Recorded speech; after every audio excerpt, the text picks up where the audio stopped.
Olá pessoal, sou a professora Jaiana Ramalho Ventura, sou de João Pessoa, da Paraíba, sou psicóloga clínica, sou professora universitária do Centro Universitário de João Pessoa, UNP, e para mim é uma grandiosa satisfação poder colaborar e conversar um pouco sobre a interface da análise do comportamento e da neurociência com vocês. Então, eu gostaria de, antes de começarmos, agradecer a toda a coordenação geral da JAC Online, em especial a pessoa de Gleidson, a professora Daniela Mendonça, Nilce, Natanael, todo o meu grupo de estudo e monitoria do Centro Universitário de João Pessoa, né? Então, os meus monitores, muito obrigada pelo todo o apoio, né, que nós fazemos lá na nossa disciplina de análise experimental do comportamento. E hoje nós estamos finalizando todo esse congresso e para mim é uma grandiosa satisfação podemos finalizarmos. Então, vamos conversar um pouco sobre a interface entre a análise do comportamento e neurociência, modelagem e neuroplasticidade no processo de aprendizagem. Então, vamos compreender melhor passamos aqui para os nossos objetivos. Então, enquanto objetivo geral da nossa palestra, nós temos explanar sobre os conceitos da análise do comportamento e da neurociência quanto ao processo de aprendizagem.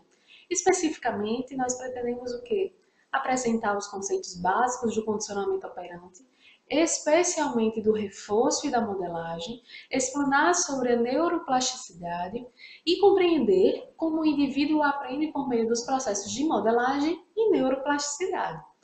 Então, a nossa palestra ela vai decorrer da seguinte forma: vamos entender nessa primeira parte todo o processo do condicionamento operante e esses conhecimentos e conceitos básicos, enfatizando a contingência tríplice, o reforço e a modelagem. Em seguida, passamos para o segundo momento para entendermos melhor o que seria a neurociência, o que é o sistema nervoso, em que ele é dividido estruturalmente, e ao final vamos entender um pouquinho como essas duas grandes áreas elas conversam entre si para nós entendermos como é que funciona o processo de aprendizagem para o indivíduo, tá? Então, eu sei que essa palestra está sendo gravada, a gente não está tendo a oportunidade de conversar simultaneamente, né? Então, eu gostaria de que nesse e-mail aqui embaixo vocês pudessem entrar em contato comigo, né? Eu ficarei muito grata, muito feliz. Então, falando um pouco do que é o condicionamento operante, é um termo que foi cunhado por Skinner e ele significa um processo no qual se pretende condicionar uma resposta de um indivíduo para aumentar a sua probabilidade de ocorrência ou para extingui-la. Então, quando falamos de condicionamento operante, é importante que a gente tenha em mente uma frase do Skinner, um conhecimento cunhado por ele, que nos informa que o comportamento produz consequências, que são modificações do ambiente, e é afetado por elas. Logo, consideraremos como as consequências daquilo que fazemos nos mantém no mesmo caminho ou nos afastam dele. Então, o que Skinner propunha? Ele chamava de operante toda aquela interação entre o comportamento e sua consequência, e o ambiente é toda essa variável que está correlacionada ao comportamento. Então, quando falamos dentro desse contexto do condicionamento operante, é importante que a gente trace algumas características que vá, por exemplo, diferenciar de outros processos. Né? Então, quando falamos de condicionamento operante, estamos falando de uma ação que ela é voluntária, ela está sob o domínio daquele que executa. Né? É uma ação. E aí, já correlacionando um pouco com a neurociência, ela está relacionada ao funcionamento do sistema nervoso central, o qual coordena a musculatura estriada, por exemplo, todos os movimentos que nós consigamos coordenar é feito através dos comandos do sistema nervoso central. Né? Então, quando falamos de condicionamento operante, nós estamos falando de algo que é 100% aprendido. Não possui, então, características inatas. Quando a gente faz o contraponto, por exemplo, com o condicionamento clássico, né, que é proposto por Pavlov, nós verificamos que existe uma resposta que é involuntária, né, e ela é uma resposta que ela é coordenada pelo sistema nervoso autônomo. Né? Então, são respostas inatas, são reflexos inatos. Tá? Então, quando a gente está falando desse processo do condicionamento operante, é interessante que a gente entenda que existe a representação técnica para isso. Então, quando a gente está falando desse contexto, a gente pode representar da seguinte forma, como mostra o slide: R, seta, C, que significa o quê? A resposta operante está produzindo a consequência, né? E de acordo com o que Skinner estava nos ensinando, essa consequência ela vai ser afetada por esse comportamento.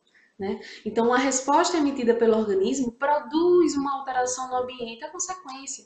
E essa resposta vai sendo cada vez mais modificada pela consequência e assim sucessivamente. Então, um exemplo bem claro que nós podemos usar para entender esse processo do condicionamento operante, por exemplo, é dirigir. Né? Então, nós não sabemos, não nascemos aprendendo ou sabendo dirigir. Então, o ato, o dirigir, ele é 100% aprendido. Perceba que as habilidades são aprendidas a partir das consequências que são provocadas no ambiente. Por exemplo, nós sentamos ao volante e nesse contexto de sentar ao volante, nós vamos operar, vamos emitir a resposta de manipular o volante e assim outros comportamentos serão emitidos em sequência. Né? Então, a consequência advinda desse comportamento que nós vamos ter para fazer com que o carro ligue, por exemplo, a chave na ignição e passar a marcha e etc e tal, a consequência ela vai modelando ou alterando esse comportamento.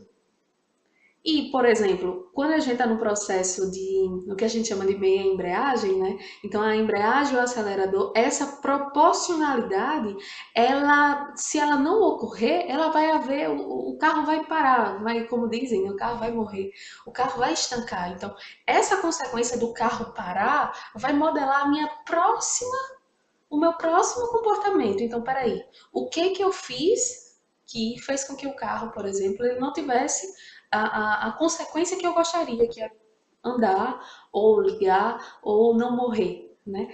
Então, a gente verifica que a resposta operante, ela é modelada, ela é modificada pela consequência que ela está produzindo. Então, esse é um dos exemplos mais bacanas a gente estar entendendo qual é o processo, né, de condicionamento operante e o quanto que isso é comum no nosso dia a dia. Né? Todos os nossos comportamentos eles vão gerando essas consequências e assim sucessivamente será afetado por elas. Quando falamos de condicionamento operante, nós falamos de um conjunto também de conceitos básicos, e aqui nessa palestra a gente vai se deter a três, que é contingência, reforço e modelagem propriamente dita, que é o nosso objeto de estudo. Para falarmos sobre a modelagem, é interessante que a gente verifique que a gente precisa entender que a modelagem é um processo de reforçamento, de reforço, de um reforço específico, de um reforço sucessivo, de um reforço imediato, com o objetivo de alcançar um comportamento-alvo. Né? Então, para entendermos todo esse processo, vamos entender um pouco o que seria a contingência. Então, quando falamos de contingência tríplice, nós estamos falando em relação à dependência entre eventos ambientais ou entre eventos comportamentais. Então, estamos falando de uma relação de se e então. Se algo acontecer, então vai ter isso como consequência.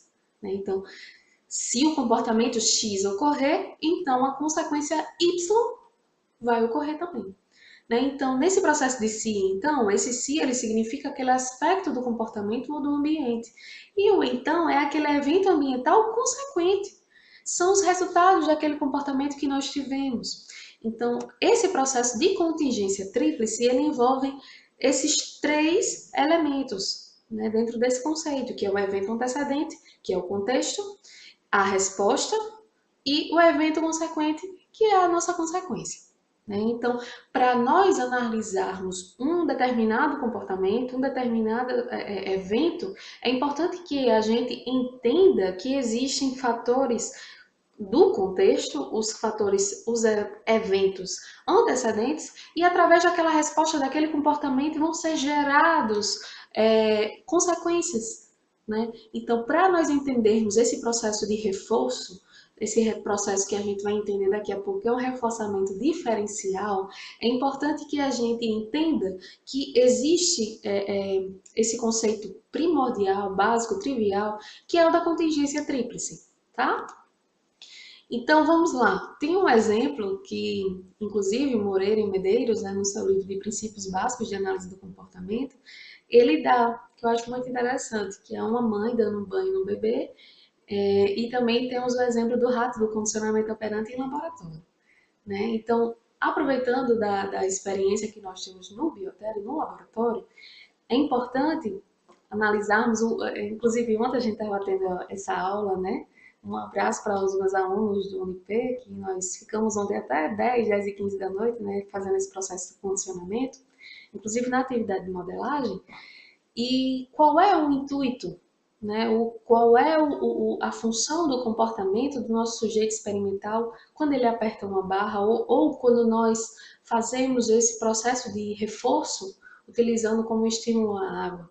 Então, o sujeito experimental ele tem que aprender que se eu apertar esta barra, então vai vir a água.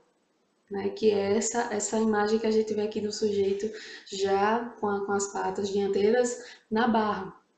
Então, esse processo de antecedente, comportamento e consequente é o que a gente chama de contingência tríplice, tá? Passando um pouco para o conceito de reforço dentro desse âmbito, nós verificamos que o reforço é o tipo de consequência que aumenta a probabilidade do comportamento resposta a ocorrer. Então, quando falamos de reforço, independente daqui a pouco que a gente vai ver o que é um reforço positivo e um reforço negativo, nós estamos falando da probabilidade do aumento. A taxa de resposta ela vai sempre aumentar, tá? Então foi até um quesito que a gente estava conversando em relação até à avaliação que nós executamos ontem. E os alunos se confundiram um pouco disso. Ah, então o reforço positivo ele aumenta a probabilidade de resposta, o negativo não aumenta, ele diminui. Não, toda vez que falarmos sobre reforço, que falarmos sobre, independente do tipo do reforço, se ele é positivo, se ele é negativo, nós estamos falando do aumento da taxa de resposta do sujeito. Então, no reforço, o organismo ele vai emitir uma resposta e vai produzir essas alterações do ambiente e isso vai fazer com que cada vez mais aquele comportamento ele volte a ocorrer. Então, por isso que ele é nominado dessa forma. Então, nós estamos verificando que dentro do processo de condicionamento operante, nós verificamos que existe o contexto, o antecedente, a resposta e o consequente. Um dos tipos de resposta, um dos tipos de consequência é o que a gente chama de reforço. O reforço, como é que a gente pode determinar se um estímulo ou consequência ela é reforçadora? Vocês já pararam para pensar um pouco sobre isso? Né? Então, é importante que a gente considere a relação entre o comportamento e a sua consequência. Então, qual é a relação? O que tá interagindo nesses eventos? Para que a gente possa verificar se a consequência ela afeta um determinado comportamento, traduzido no aumento dessa probabilidade de ocorrência. Então, por exemplo, um prato de comida. Imagina um prato de comida muito gostoso, né, que você gosta. Esse prato de comida, ele sempre vai ser um estímulo reforçador para o ser humano? A comida sempre vai ser reforçadora? Depende. Depende de quê? Perceba que depende exatamente da relação entre o comportamento e a sua consequência. Se a pessoa, o indivíduo, ele está com fome, por exemplo, esse estímulo da comida, ele vai ser reforçadora para ele continuar tendo esse comportamento. Então, a taxa de resposta desse indivíduo ela vai continuar aumentando em virtude da sua fome. Agora, se você está bem alimentado, se você está bem saciado, essa comida pode até ser um estímulo aversivo, percebe? Então, nós temos um prato de comida, né? Isso é até também uma questão que a gente levanta em sala de aula, e alguns ficam até na dúvida, mas professora, por que o alimento ele não é sempre reforçador? E aí, quando a gente começa a destrinchar, a gente começa a entender esse processo que exige existe, perdão, um contexto, existe algo antecedente a isso que vai determinar se vai ser reforçador ou não. Né? Então, nesse contexto, é importante a gente averiguar qual é a relação de que está ocorrendo entre esses eventos, tá? Então, eu gosto de usar esse meme, então o reforço, ele não é universal, ele pode vir a ser aversivo. Então não é uma regra, não existe uma regra, toda vez que o prato de comida tiver, sempre vai ser reforçador. Não. Então todo comportamento que a gente estiver avaliando, é necessário que a gente compreenda qual é a relação que está existindo entre esses eventos ambientais, esses eventos comportamentais e assim sucessivamente. Tá? Então, falando ainda do reforço, que eu adiantei um pouco, existem dois tipos de reforço. O reforço que a gente chama de positivo e o reforço que a gente chama de negativo. Qual é a diferença entre os dois? Vamos lá. Quando a gente fala em reforço positivo, a gente está falando de estímulos que serão acrescentados, estímulos que serão apresentados, tá? Então, eles estão sendo acrescentados a uma situação, fortalecendo a probabilidade dessa nova ocorrência da resposta. Quando a gente fala de negativo, a gente está falando de quê? Que estímulos serão removidos da situação e fortalecendo a probabilidade da resposta que os removeu. Então, o evento que será eliminado vai ser aquele evento que é aversivo, tá? Falando em reforço, lembra que todo reforço a gente está falando do aumento da taxa de resposta voltar a acontecer. Então, quando a gente fala de reforço positivo e negativo, a taxa de resposta faz o quê? Aumenta. Reforço positivo acrescenta algo, apresenta algo. Reforço negativo, a gente está tirando, eliminando, removendo um estímulo que é aversivo. Quando a gente está falando do contexto de modelagem dessa palestra, a gente vai enfocar um pouco mais do reforço positivo, tá? Então, em virtude disso, eu trouxe aqui um exemplo para vocês. Por exemplo, se um aluno tiver boas notas, ele vai receber um elogio da mãe. Ah, meu filho, parabéns, você tem uma boa nota, continue assim, continue estudando, enfim. E o que está acontecendo aí? O que a mãe está fazendo para o filho? A mãe está apresentando um estímulo agradável, um estímulo após um comportamento desejável daquela criança, daquele filho. Então a mãe está apresentando uma recompensa diante de uma nota que esse filho tirou, que era o objetivo do comportamento dele de estudar. Então perceba que os contextos, as situações, os eventos, eles vão sendo sempre consequências. Né? Então, vou até usar e dizer, é uma rede, né? Que é assim, sucessivamente. Então, quando a gente está falando de reforço, a gente está falando desse processo que ele pode vir a trazer alguns efeitos, né? Então, por exemplo, eu trouxe aqui dois para vocês que a gente pode discutir um pouquinho sobre isso, que é a diminuição da frequência de outros comportamentos diferente do comportamento que é reforçado e a diminuição da variabilidade na topografia, na forma do comportamento reforçado. Por exemplo, na disciplina de análise experimental do comportamento, como eu tinha falado anteriormente, dentro do contexto de contingência, qual é o nosso objetivo? Nós queremos fazer, né, o condicionamento operante de um sujeito experimental, e no nosso caso a gente utiliza um rato vista, e a gente quer que ele aprenda a apertar uma barra. Só que não é só isso, né? Então, essa barra, ela vai proporcionar que venha água para esse sujeito. Então, nós reforçamos um comportamento do sujeito a fim de que ele possa diminuir outros comportamentos diferentes do que a gente está reforçando. Por exemplo, eu trouxe esse gráfico aqui que fala dos 5 comportamentos que nós vamos verificar na atividade nível operante, que é a primeira atividade do laboratório de psicologia experimental nessa disciplina de AIC. Então, existem 5 comportamentos que nós vamos estar observando com mais riqueza de detalhes, que são pressionar a barra, tocar a barra, limpar-se, levantar-se e farejar. Então, vocês verifiquem que nesse gráfico, o que é mais escuro, o preto, são os comportamentos emitidos antes do processo do reforço. E o branco, a coluna branca, é aqueles comportamentos que são emitidos após o procedimento de reforço, ou seja, fazemos essas observações na atividade em nível operante, então durante ocorre todo o processo de condicionamento e ao final nós fazemos essa observação novamente. Então o que acontece de acordo com esse gráfico que a gente está vendo? Qual é o comportamento que a gente vai reforçar para que o sujeito ele possa entender que pressionando a barra é o suficiente para vir a água, ou seja, se eu pressionar a barra, ganharei a água. Né? Então, verificamos que antes do processo de reforço feito pelo aluno, pelo experimentador, o comportamento de pressionar a barra, ele é ínfimo. Na verdade, ele é o menor entre os 5.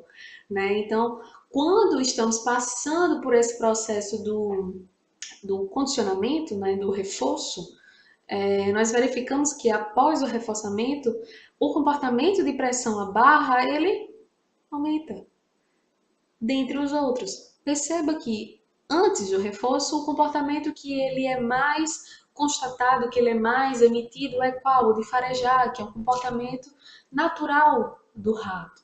Né?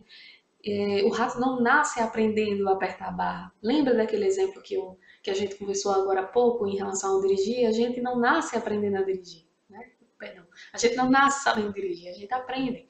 Né? Então, nesse contexto do processo de reforçamento, acontece uma diminuição dos comportamentos emitidos diferentes daqueles que a gente está reforçando. Então, nessa coluna, ela é bastante clara em relação a esse efeito do reforço. Quando a gente fala do outro efeito do reforço, a gente está falando da diminuição da variabilidade na forma da resposta que foi reforçada. O que acontece? A gente verifica na prática experimental que quando o sujeito ele aprende que apertando a barra ele vai ganhar água, ele vai emitir o mesmo comportamento da mesma forma. Então, não existe essa variabilidade, perdão, não é que não existe, existe, mas há uma diminuição da variabilidade dessa forma. Ele faz emite o mesmo comportamento da mesma forma para ter o mesmo resultado. Então, nessa imagem do slide, vocês podem perceber que existem 3 imagens dos 3 sujeitos e à primeira vista, talvez, poderemos pensar que ele é a mesma imagem, a mesma foto. Esse material é contido também no livro do Moreira e do Medeiros, e ele gera bastante polêmica em sala, porque professora, é a mesma imagem.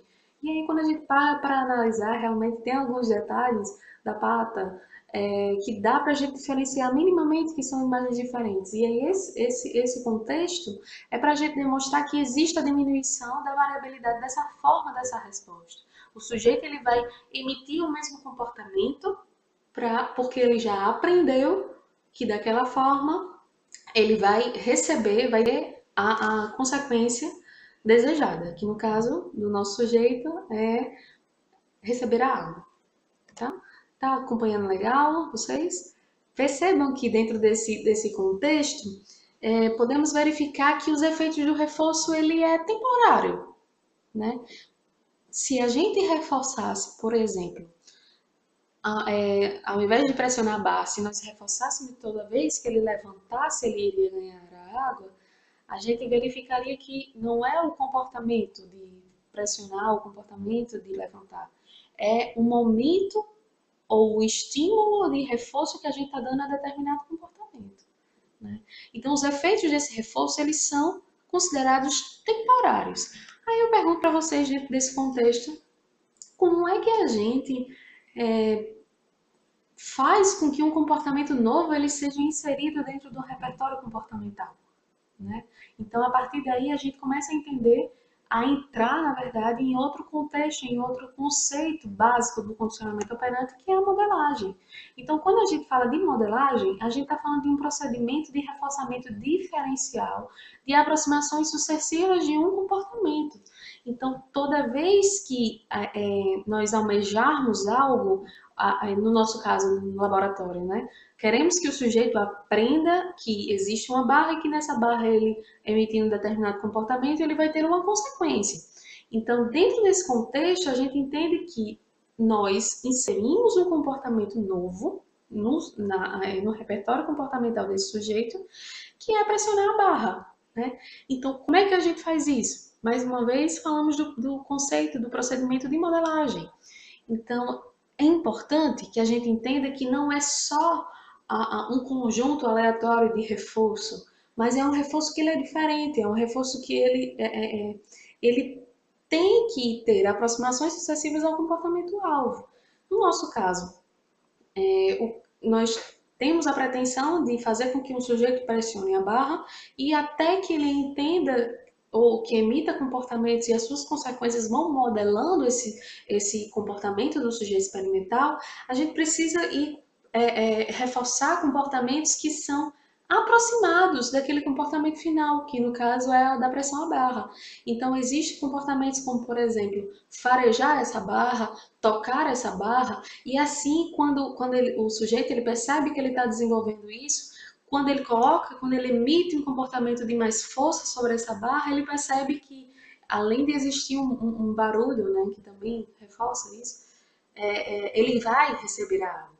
Então, quando o sujeito ele passa por esse processo, ele se condiciona a toda vez que apertar a barra, vai virar água, que é aquele contexto aquele conceito de contingência tríplice que falamos agora há pouco, né?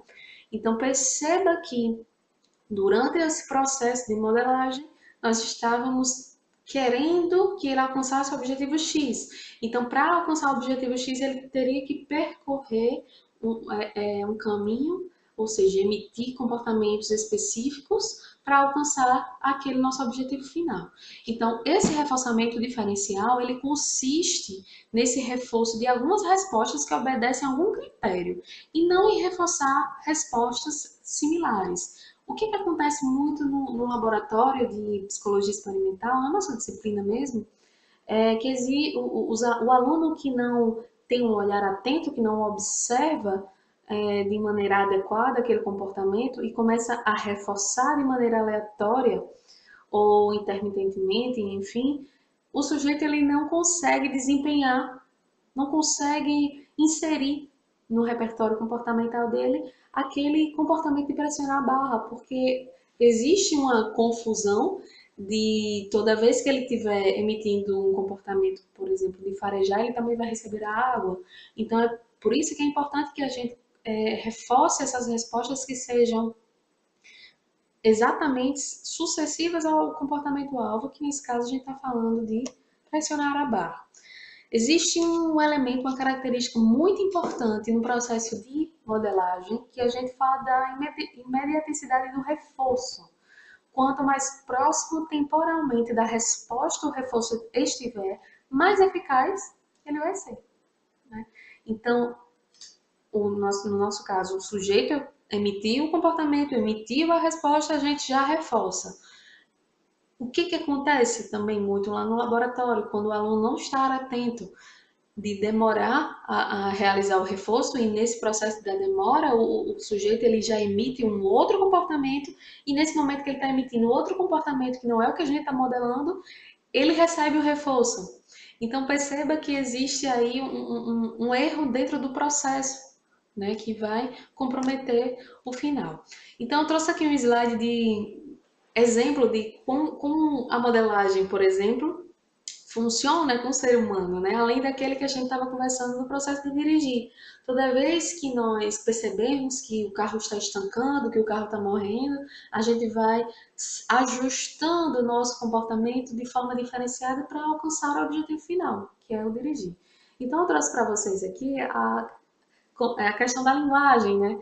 A criança, quando recebe um estímulo reforçador da mãe, por exemplo, ela consegue desenvolver o processo de aquisição da linguagem de maneira diferenciada daquelas crianças que não recebem esse tipo de estímulo, esse tipo de reforço. Por exemplo, tem até uma figura engraçada, um meme que o pessoal coloca no Facebook, nas redes sociais, que é a cara de uma criança e a mãe fica, né, o tempo todo com a criança, o tempo todo com a criança.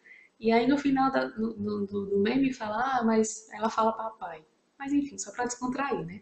Então nesse exemplo aqui eu quero mostrar para vocês que, por exemplo, a criança quando fala mãe, a resposta final que nós queremos alcançar é mamãe, a mãe vai lá e reforça, né? Eu coloquei aqui o estímulo reforçador como um carinho, como um beijo. Então, quando a criança fala mãe, a mãe vai lá, meu filho, parabéns, que bom. Acho que a gente vai fazer com mais alvidez, né? Assim, com mais força de vontade.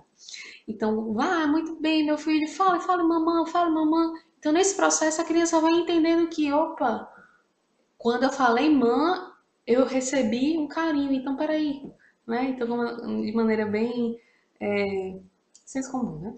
Então, nesse processo de aquisição da linguagem, a gente pode entender como é que funciona o reforçamento diferencial para a gente alcançar a modelagem, né? Como é que a criança ela pode desenvolver isso. Então, eu coloquei aqui para vocês esse exemplo. Nessa imagem que traz aqui para vocês, não sei se dá para vocês verificarem, também é do livro do Medeiro e Moreira e Medeiros. Deixa eu mostrar para vocês aqui. É um livro bem bacana que a gente utiliza como roteiro básico, né, para as nossas aulas lá em análise. Então, no livro ele mostra esse processo de modelagem dentro do contexto experimental, com o rato que a gente estava falando, o rato isto. Então, o nosso sujeito, queremos que ele alcance o objetivo final, o comportamento almejado é pressão à barra, mas até lá a gente tem que ir reforçando os outros comportamentos. Tá? Então, esse processo é todo caracterizado pelo reforçamento diferencial. Perceba que durante toda a nossa conversa, toda a nossa fala, a gente está falando de aprendizagem. Né? A gente fala dos conceitos básicos para que a gente entenda que o indivíduo, o sujeito, ele só consegue aprender dentro de um contexto de modificação comportamental. Então, na visão de Skinner, a aprendizagem ela é a aquisição desses novos comportamentos. Assim, a aprendizagem ocorre através de estímulos e reforços a fim de obter os comportamentos desejados. Né? Então, a gente já começa a compreender que dentro desse aspecto de análise do comportamento, a modelagem, ela existe, ela proporciona esse processo de aprendizagem que a gente está discutindo no momento. Quando a gente passa para a nossa segunda parte da palestra, vem a seguinte pergunta, né? O que é neurociência? Já parou para perceber que nos últimos anos, nas últimas décadas, tem tido muita divulgação acerca de pesquisas neurocientíficas e cada vez mais tem despertado a curiosidade das pessoas acerca da neurociência. Então, quando a gente está falando desse contexto de análise do comportamento, desse contexto da aprendizagem, eu quis trazer o diferencial para essa palestra, trazendo a neurociência como outro enfoque, né? Então, quando falamos de neurociência, eu gosto muito de uma frase do Hipócrates que eu vou compartilhar aqui com vocês. Olha só. O homem deve saber que de nenhum outro lugar, mas do encéfalo, vem a alegria, o prazer, o riso, a diversão, o pesar, o ressentimento, o desânimo, a lamentação e, por isso, de uma maneira especial, adquirimos a sabedoria e conhecimento e enxergamos, ouvimos e sabemos o que é justo e injusto, o que é bom, o que é ruim, o que é doce e o que é amargo. E pelo mesmo órgão, tornamo-nos loucos e delirantes, e medos e temores nos assombram. Todas estas coisas suportamos do encéfalo quando não está sadio. Neste sentido, sou da opinião de que o encéfalo exerce o maior poder sobre o homem. Eu gosto de iniciar minhas aulas ou as minhas participações sobre neurociência trazendo essa citação de Hipócrates, porque ela consegue, ao meu ver, resumir né, desde os primórdios, antes da neurociência ganhar esse nome de neurociência, consegue resumir o que é que eu acredito, o que essa ciência é. Eu trouxe aqui outra definição para vocês, uma definição mais teórica, que fala que a neurociência ela é o conjunto das diversas áreas do conhecimento que pesquisam o sistema nervoso, as quais estudam as moléculas que constituem os neurônios, os órgãos do sistema nervoso e suas funções específicas, bem como o comportamento humano resultante da atividade dessas estruturas. Então, quando falamos de neurociência, é legal saber que a ciência ela conversa com todas as outras. Então, eu tenho uma disciplina que eu ministro lá na minha faculdade que é psicologia e neurociência. O que a gente faz lá? Faz justamente essa interface, essa comunicação entre essas duas ciências, que como o comportamento, e no caso a cognição, elas podem ser melhor entendidas quando estamos atendendo um paciente na psicologia, dentro da clínica psicológica, o como que é interessante nós verificarmos que um processo de lesão, ou um processo que ocorreu em virtude de um AVC, de um AVE, de um tumor, de um trauma, que aquela determinada área que foi acometida de um desses eventos que eu comentei anteriormente, ela pode sim implicar numa alteração cognitiva, numa alteração comportamental, e muitas vezes o profissional da psicologia que não tem o conhecimento da neurociência pode atribuir a um transtorno ou algo de maneira equivocada, né? E levantar uma hipótese diagnóstica de maneira errada, né? Que se tivesse o conhecimento acerca dos processos neurais, acerca de todo essa área neurocientífica, iria fazer a diferença, né, dentro desse acompanhamento desse paciente. Então, a neurociência ela pode conversar com a psicologia, ela pode conversar com a engenharia, com a medicina, com as outras ciências e também com a análise do comportamento. Né? Então, a gente vai entender que para a gente alcançar a segunda parte dessa palestra, que é entender o que seria essa neuroplasticidade, é importante entender que essa neuroplasticidade que a gente vai ver que é essa capacidade, uma capacidade cerebral, ou a gente pode chamar de neuroplasticidade, plasticidade cerebral, enfim, ela depende de nós entendermos outros elementos, né? Que dentro dessa neurociência a gente vai começar agora a permear em relação ao sistema nervoso.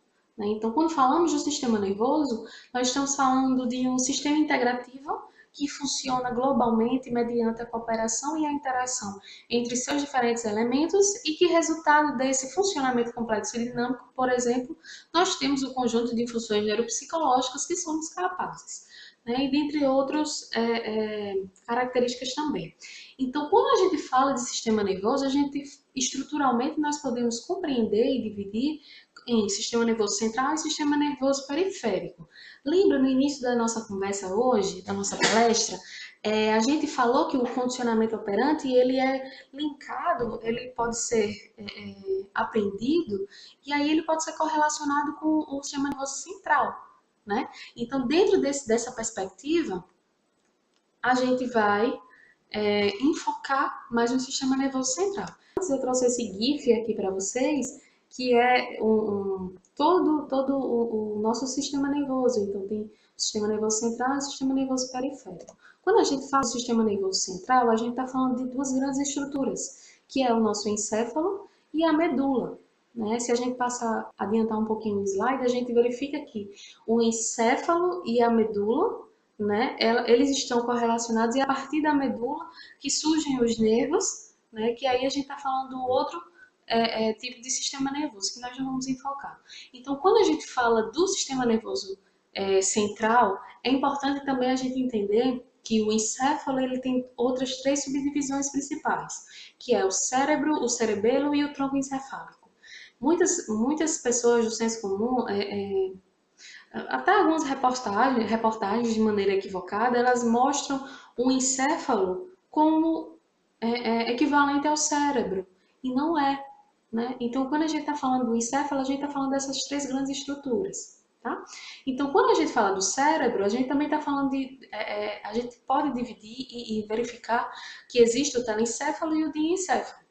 né? Que o telencéfalo é toda aquela parte que a gente vê, toda enrugadinha, lembra? Que a gente vai mostrar uma foto aqui daqui a pouco, até agora, né? Então, nesse processo de entendermos o que é um encéfalo, eu trouxe para vocês aqui 3 imagens. Olha só, que tem o nosso encéfalo quando ele está em condições normais. Então, eu coloquei até aqui para vocês, ele pesa cerca de 50 gramas. Porque o que acontece? Verifica nessa primeira imagem que tem uma coloração azul, azul turquesa, né, que é o que a gente chama de líquido cefalorraquidiano. Então, o nosso encéfalo ele fica flutuando nesse líquido, né, e tudo aquilo que flutua, ele tem um peso menor. Então, a função desse líquido também é de proteção, tá? Então, quando a gente faz quando a gente disseca um cadáver, verifique nessa segunda imagem, a gente verifica o peso dele já de maneira diferenciada. Ele também tem 1,5 kg, né? E aqui ao lado eu coloquei a ilustração de um encéfalo já com formol, né? Que é assim como a gente utiliza nos laboratórios de anatomia, de entender. Essa partezinha mais roxa aqui, eu acredito que vocês estejam vendo, e o que é isso, professora, né? Isso são as nossas meninges, né? Nossa proteção também. Então, eu trouxe outra imagem aqui para vocês, para a gente verificar aqui. Quando a gente fala do encéfalo, quando a gente enfoca no telencéfalo, existe uma divisão, né? Que é do hemisfério esquerdo e do hemisfério direito. Então, didaticamente, a gente entende que existem 5 lobos cerebrais que estão, né, que a gente pode dividir, né, para entendermos algumas funções neuropsicológicas ou neurocognitivas também. Então, nessa imagem aqui à direita, você verifica que existe o lobo frontal, o lobo parietal, o occipital e o temporal, né? Dentro de outras literaturas da neurociência, a gente também verifica que existe um quinto lobo, que é o lobo da ínsula, que ele é localizado interiormente e é dele que a gente começa a discutir, a conversar e entender todo o processo emocional. Mas não é nosso caso hoje, né? Então, eu trouxe só para vocês também a dica, né, que toda vez que a gente verifica a palavra giro, a palavra suco, quer dizer o quê? Que giro significam essas dobras do nosso encéfalo e suco é essa erosão, né? Perceba que na divisão do lobo frontal com o lobo temporal, perdão, existe uma erosão, né? Então, a partir desses giros e desses sulcos que a gente pode verificar as localizações ideais daquilo que a gente está procurando. Então, quando a gente está falando do sistema nervoso, partindo do princípio que existe várias divisões que a gente pode fazer essa compreensão e a gente iniciou pela divisão estrutural, né, que é do sistema nervoso central e o periférico, existem os componentes celulares desse sistema nervoso, que aí tenta lembrar um pouquinho daquelas aulas de ciências, né, da época da escola, que a gente está falando de quê? Dos neurônios e das células da glia. Então, enfocando um pouquinho nos neurônios, a gente pode elencar algumas características, como são células excitáveis, os sinais eles são propagados por meio de potencial de ação, os neurônios se comunicam por meio de sinapses, e quando a gente está falando desse processo de sinapse, é um processo que é muito importante dentro do contexto da aprendizagem. A gente vai verificar daqui a pouco. Então, outras características importantes também dos neurônios. Os contatos neurais, eles são organizados em circuitos, em redes, que se comunicam para o processamento de todas as informações conscientes e inconscientes. Então, a gente também está falando de um processo eletroquímico, né? Que, como eu falei anteriormente, quando a gente está falando do próprio processo de potencial de ação, que a gente vai verificar de maneira bem breve aqui na nossa palestra, a gente vai verificar que esse potencial de ação, a comunicação, ela passa pelo nosso neurônio de maneira elétrica, por sinais elétricos. E essa comunicação, ela pode passar de um neurônio para o outro através de o que a gente chama de sinapse química. Por isso que a gente fala aqui que os neurônios, eles têm esse processo eletroquímico, né? Quando a gente fala da neurogênese, é a capacidade que nós temos do nascimento de novos neurônios, tá? Então, sempre estamos tendo o nascimento desses novos neurônios. Então, eu trouxe para vocês aqui Eu vou tomar uma aguinha, só um instante. Para mim é muito gostoso falar de tudo isso, então a minha vontade é de não parar, né? Mas vamos lá. Então, eu trouxe essa imagem desse neurônio aqui. É o neurônio que a gente vê, basicamente, é o primeiro tipo de neurônio que quando os professores ou palestrantes vão falar, eles trazem, que ele é composto por algumas partes, né? Então, quando a gente fala de neurônio, mais uma vez, a gente está falando das células do sistema nervoso. E lembra que as células, elas têm as organelas dessas células, e aqui eu quero exemplificar que ao início desse neurônio, vamos assim dizer, é composto por esse corpo que ele contém essas organelas, contém um mitocôndrio, contém um núcleo, etc. E é onde inicia o processo de eletricidade, né? Então, junto a esse exemplo dessa figura, ao corpo, a gente tem os dendritos, e assim que a célula ela vai sendo permeada, a gente tem o que a gente chama de axônio. E do axônio, ao final, a gente tem o que a gente chama de terminal do axônio, o axonal, tá? Então, durante todo o percurso do axônio, nós temos a presença da bainha de mielina, né? Que essa bainha de mielina, ela é feita de lipídios, ela é considerada, ela é verificada, a característica dela, ela é um isolante elétrico, né? Então, o que que ela faz? O impulso elétrico é gerado lá pelo corpo celular, e a partir dessa formação dessa eletricidade, ela vai ao encontro do próximo neurônio. Para que essa velocidade ela ocorra de maneira mais rápida possível, porque as informações têm que ser rápidas, essa bainha de mielina ela tem essa proteção com lipídios. Me veio à mente por exemplo, um exemplo. Por exemplo, um fio de eletricidade. Quando a gente encapa esse fio, a gente está isolando ele, não é isso? Então, esse processo de isolamento faz com que, se a gente pegar nesse fio, a gente não tome um choque. Agora, se esse fio tiver um pouco desencapado, o que, é que pode vir a acontecer? A gente se machucar, né? Vir um choque. Então, o axônio ele é composto por bainhas de mielina, e entre uma bainha de mielina e outra existe um espaço para que a gente possa, para que a informação ela possa ocorrer de modo saltatório. Que aí quando a gente passa para o próximo slide, para o próximo slide, a gente verifica essas setas amarelas, que é como o impulso ele vai ocorrendo. Então, a cada nó de Ranvier, ou nodo de Ranvier, que é esse espaço entre uma bainha de mielina e outra, o impulso ele salte.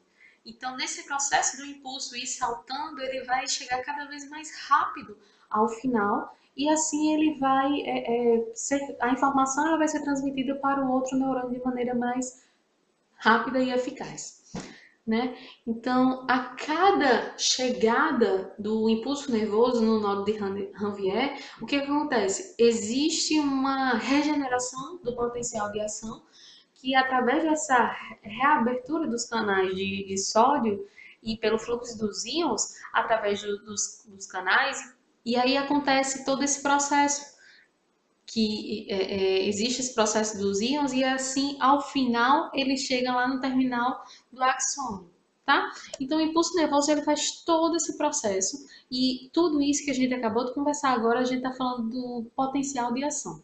Então, os potenciais de ação, eles codificam a informação que é processada no sistema nervoso central, e por meio das sinapses, que essa informação é transmitida de um neurônio para o outro.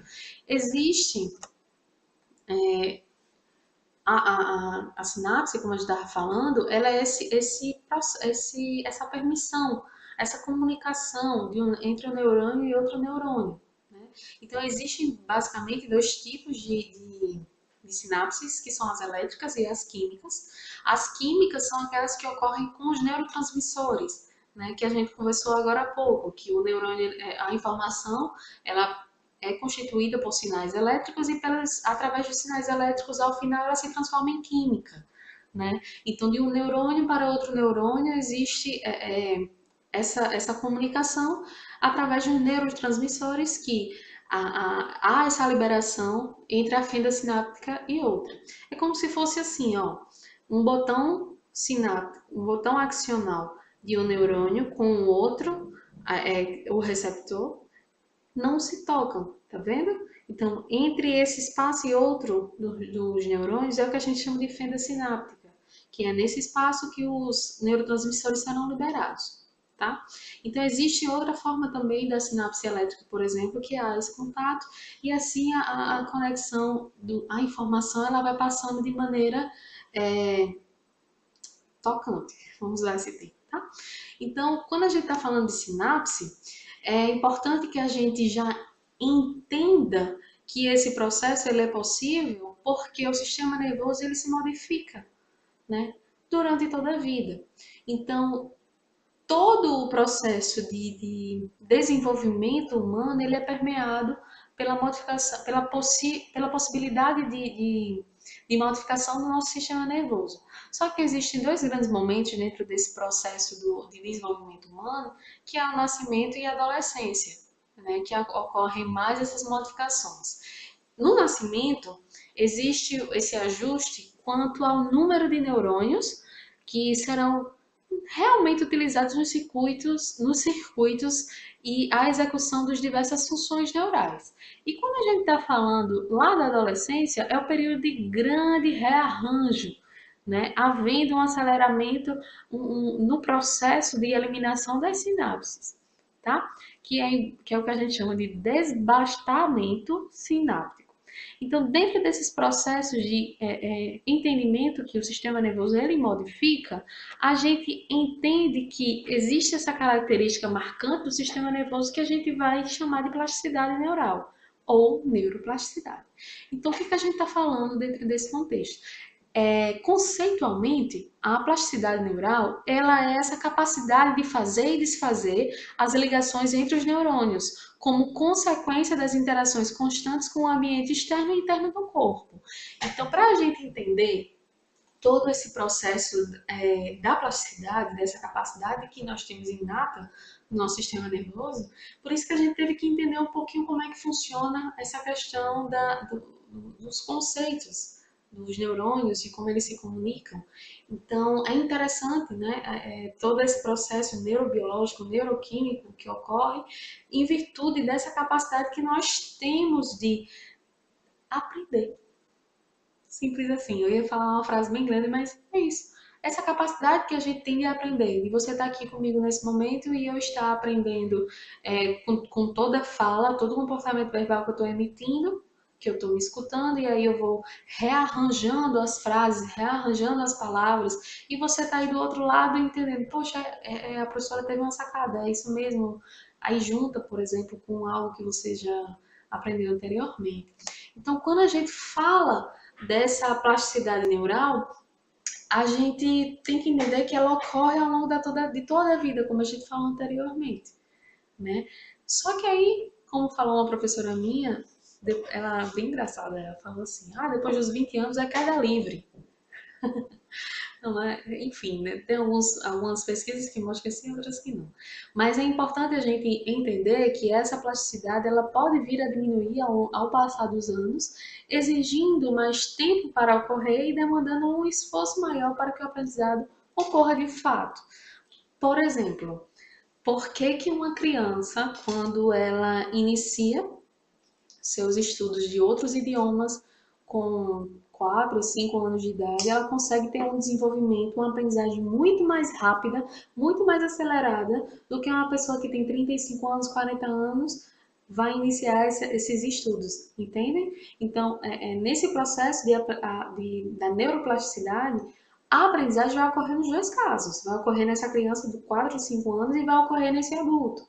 Né? Mas aí o que os estudos mostram é que essa capacidade cerebral ela está muito mais enriquecida, vamos assim falar, quando nós somos cada vez mais jovens. Né? Então, quanto mais passar a idade, maior o esforço para nós aprendermos, em virtude do próprio mecanismo neural. Então, trago essa imagem aqui para vocês, que ela é do livro de Cossenza, que mostra essas três situações, A, B e C. Então, na situação A, observa-se o circuito inicial. Então, isso que vocês estão vendo, um losango, um tracinho, é a representação de um neurônio. E na situação B, existe um enriquecimento do treino ou da aprendizagem. Por isso que, eu não sei se vocês conseguem ir acompanhando comigo, que o neurônio ele vai conversando com o outro a partir do processo da aprendizagem, né? Então, quando esse processo ele é empobrecido por desuso ou por doença, existe o processo do número C, da letra C, né? Que existe esse empobrecimento mesmo. Professora, como assim empobrecimento? Por exemplo, tocar violão, né? Se você aprendeu uma vez, ficou lá esse conhecimento, deixou de praticar 1 ano, 2 anos, 5 anos, 10 anos, 15 anos, por exemplo, se você for tentar tocar novamente, você vai verificar que existe uma dificuldade, porque o que foi que aconteceu? Você não estimulou, não treinou, não promoveu a aprendizagem de novos neurônios durante esse tempo, né, que você ficou parado. Então, é isso que o autor chama de desuso. Então, o treino e a aprendizagem, ela podem levar, sim, à criação de novas sinapses e à facilitação do fluxo de informação dentro de um circuito nervoso. Então, nesse contexto, é importante a gente falar que o que importa, vamos assim dizer, não é a quantidade de neurônios que nós temos, é a quantidade de sinapses que nós vamos fazendo e cada vez mais essa rede, como mostra essa figura B, sendo enriquecida por esse treino, sendo enriquecida por esse processo de aprendizagem, né? Então, é importante que quanto mais aprendizagem a gente queira ter, a gente tenha na mente que só é possível através desse treino e quanto mais sinapses nós fazermos ou fizermos, maior vai ter essa probabilidade de aprender, tá? Então, dentro desse processo bioquímico, é interessante que a gente também entenda do ponto de vista neurobiológico, essa aprendizagem ela pode ser traduzida, né, pela formação e consolidação dessas ligações, dessas células nervosas. E é esse fruto de modificações químicas e estruturais no sistema nervoso de cada um, que exige energia e tempo para se manifestar, né? Então, quando a gente está falando em relação a essa interface da análise do comportamento e da neurociência, que a gente possa entender que existe esse processo de aprendizagem, a mudança comportamental, e elas têm esse correlato biológico, elas têm essa formação, que é essa, na verdade, essa formação e essa consolidação das ligações sinápticas entre as células nervosas. Então, é importante que durante todo o processo de aprendizagem da modelagem, desse reforçamento diferencial, a gente entenda o indivíduo não só comportamentalmente falando, mas a gente entenda que existe todo esse contexto biológico, esse contexto neuronal, que enquanto o indivíduo ele vai aprendendo no processo da modelagem, vai acontecendo novas e novas sinapses a nível dos circuitos neuronais, e isso perceba que quanto mais a gente executa, quanto mais treino a gente faz, quanto mais esse processo de aprendizagem ele é estimulado, maior é a forma que a gente vai desempenhar na inserção daquele novo comportamento no nosso repertório, né? Então é interessante que nós, enquanto profissionais, a gente entenda que o indivíduo ele é um ser completo e complexo, né? Todo esse momento comportamental, toda essa ativação comportamental, toda essa inserção comportamental naquele repertório, ele produz sim consequências a nível neural, né? Então, com essa fala que eu finalizo essa nossa conversa, né, desse momento muito, muito gostoso de poder encerrar essa JAC online, né, a segunda nacional. Mais uma vez agradeço, peço desculpas por não ter conseguido a conexão, não fiquei triste, né, mas a gente trabalha com o que tem e eu me sinto ainda muito motivada para estar conversando com vocês sobre essa temática. Mais uma vez, esse está o meu contato, esse meu e-mail. Muito obrigada pela sua companhia, muito obrigada por você estar aí do outro lado, querendo aprender junto, né? Espero que essa palestra ela tenha trazido para você alguns esclarecimentos de cunho básico, de conceitos básicos da própria análise do comportamento e dos processos neurais, como exemplo da neuroplasticidade, e como o indivíduo, de maneira geral, ele pode ser entendido a partir desses dois âmbitos, né? Dessas duas perspectivas, mas que elas conversam e corroboram entre si, tá? Então, mais uma